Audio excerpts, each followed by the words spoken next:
یہ ان کا تیسرا فلسفہ تھا۔ یہ انتقام یہ لوگ یورپ سے اور امریکہ سے، عیسائیوں سے بھرپور طریقے پر لے چکے ہیں۔ شرم اور حیا نام کی کوئی شے نہیں ہے، اس میں تو عفت کا کوئی حساب نہیں، کوئی ذکر ہی نہیں۔ اور گواہی ہے کیا ہے؟ پریزیڈنٹ کلنٹن نے کہا تھا 2 سال پہلے یا 3 سال پہلے، وہ جو ان کی اینوئل سپیچ ہوتی ہے، State of the Union address, اس نے کہا تھا عنقریب ہماری قوم کی اکثریت حرام زادوں پر مشتمل ہوگی۔ یہ حرام زادے کا لفظ میں نے ترجمہ کیا ہے born without any wedlock. ایک تو ہوتا ہے ایک مرد اور عورت کی شادی ہوئی ہے، نکاح ہوا ہے، پھیرے پڑے، کچھ بھی ہوا ہے، لیکن اعلانیہ طور پر وہ اب شوہر اور بیوی کی حیثیت سے ہے، تو ان کی اولاد ہو رہی ہے، جائز اولاد ہے۔ ایک بغیر شادی کی اولاد ہو رہی ہے تو یہ حرامی ہے، حرام زادے ہے۔ انہوں نے کہا کہ ہماری قوم کی اکثریت حرام زادوں پر مشتمل ہوگی۔ ہومو سیکسولیٹی، لیسبینز، گیز، اور بالکل ڈکلیئر کرتے ہیں، پادری ڈکلیئر کرتا میں گے ہوں، سینیٹر ڈکلیئر کرتا میں گے ہوں، انہیں کوئی شرم ہی نہیں، اس کے اندر کوئی حجاب نہیں، اعتراف کرنے کے اندر کہیں بھی کسی طرح کی رکاوٹ نہیں، ہچکچاہٹ ہی نہیں۔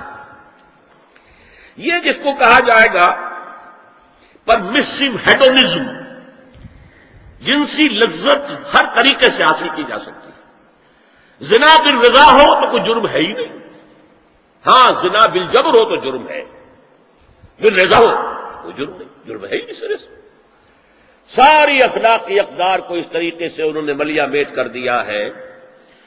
البتہ ابھی یہ تیسرا معاملہ کچھ عالم اسلام کی حد تک ابھی پورا ان کا پروگرام مکمل نہیں ہو سکا۔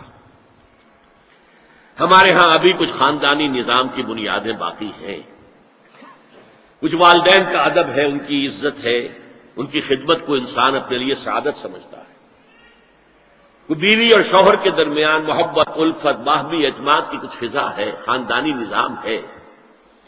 اگرچہ تیزی سے بگڑ رہا ہے نظام ہمارا، اور ہمارا ایلیٹ طبقہ اوپر کا جو ہے وہ مغرب کے طرز پر جا چکا ہے، لیکن ہماری مڈل کلاسز میں، لوور کلاسز کے اندر ابھی کچھ اقدار ہیں شرم کی، حیا کی، عصمت کی، عفت کی۔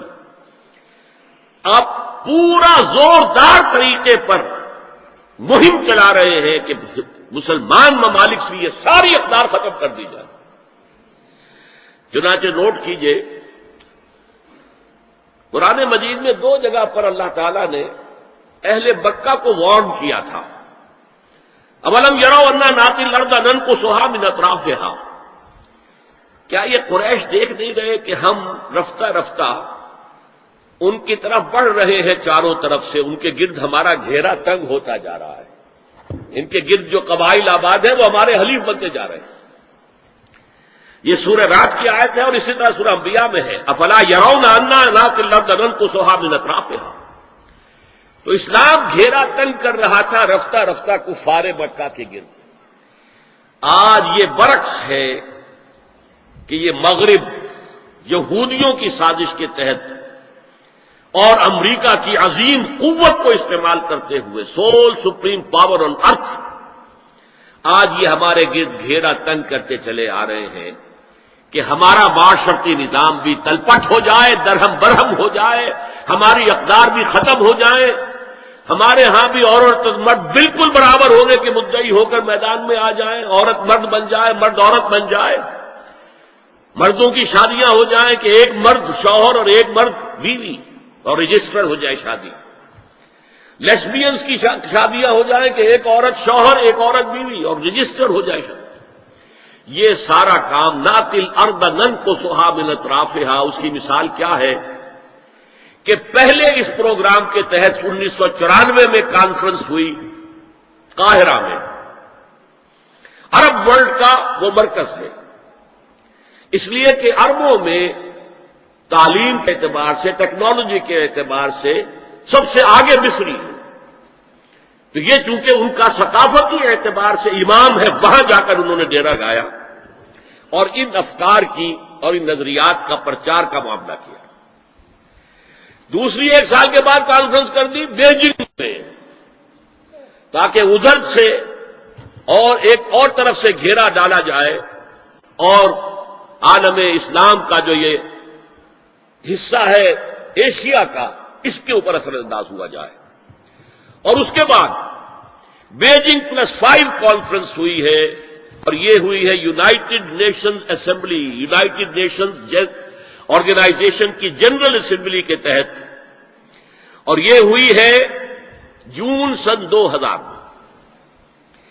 اب اس میں جو بھی ایک پرچہ تیار کیا گیا تھا ایجنڈے کے طور پر، اس میں جو سفارشات تھی وہ میں آپ کو بتا رہا ہوں۔ امپیکٹ ایک رسالہ نکلتا ہے لندن سے، اس سے میں نے یہ چیزیں لی تھی، اور انگریزی ہی میں ہم نے ایک دفعہ بڑی تعداد میں اس کو شائع کر کے تقسیم بھی کیا تھا، لیکن اس میں صرف آپ کو یہ بتا رہا ہوں کیا فیصلے تھے، کیا کرنا ہے۔ نام اس کا کیا تھا کانفرنس کا؟ Women 2000، gender equality, development and peace for the 21st century. Preparatory document میں نمبر 1، ہومو سیکسولیٹی کو نارمل سیکسول اورینٹیشن قرار دیا جائے، کوئی جرم نہیں ہے۔ مرد مرد سے شہوت رانی کرے، عمل قوم لوط، یہ کوئی جرم نہیں، کوئی حرام نہیں، کوئی بری شے نہیں، نارمل اورینٹیشن ہے، یہ مزاج ہے۔ ایک شخص جو ہے عورت سے اپنی خواہش پوری کرنا چاہتا ہے، ایک مرد سے کرنا چاہتا ہے، تمہیں کیا اعتراض ہے؟